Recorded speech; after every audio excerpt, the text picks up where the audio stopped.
it's cool to slow down. You ain't got to be always on some G shit and dominating and being this warrior and this go-getter. You can slow down, and that's probably backwards advice for people that are constantly in the loop of chasing and gaining, but most of that is just stemming from fear and lack and a wound that they haven't addressed.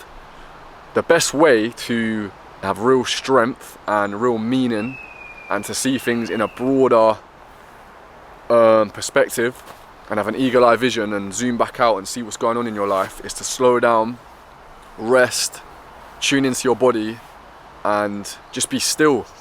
And it's not a way to live life, in my opinion. Do what you want, but in my opinion, life is meant for a wider perspective, not to be in this vertical, straightforward, just constantly looking out for things and grabbing and gaining, because it will just do you in.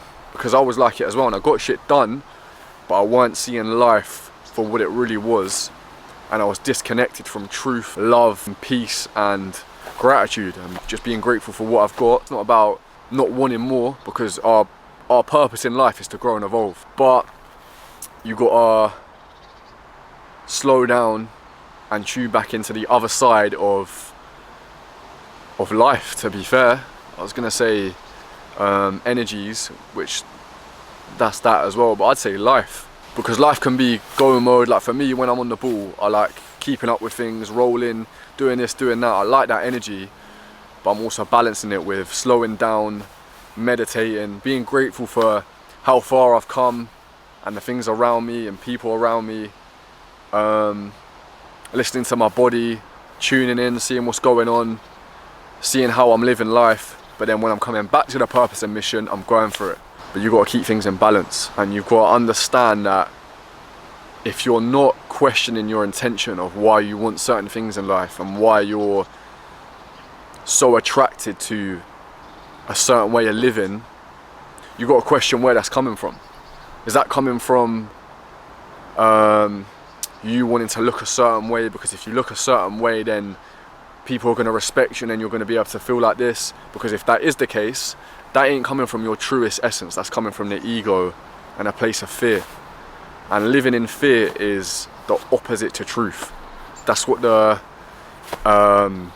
darker energies want you to be in, because then you're not tuned into your truth, and then you won't know exactly why you've come down to this reality. But you've got to remind yourself that you're already whole and everything you want is within you, because really all you're looking for is a certain feeling that those things will create in you, and that's already in you. And there's nothing wrong with wanting to gain and to get things, because I do it myself and I want certain things in life, trips, houses, whatever. I've got certain goals and visions, but they're stemming from a place of peace and protection and just building my dream reality, and there's nothing wrong with that. But they're not stemming from me feeling like I need it in order to feel myself or to present myself to the world, and if I don't have that, I'm not worthy. That's not the case at all anymore. Anyway, heal your nervous system as well, because it's not so much just about stopping and then you're able to tune back into that calming space and tuning back into your intuition. And I'll do a video on that in the future, but just come out of survival mode. Start just living in the present, being here, and then going back to the purpose and mission and the grind and all of that. That's cool. But yeah, you're courageous, you're strong, and trust yourself to step into the unknown. Because if you want your life to change, sometimes you got to do shit that you don't fully believe in, because that's where the real magic happens. But yeah, cool.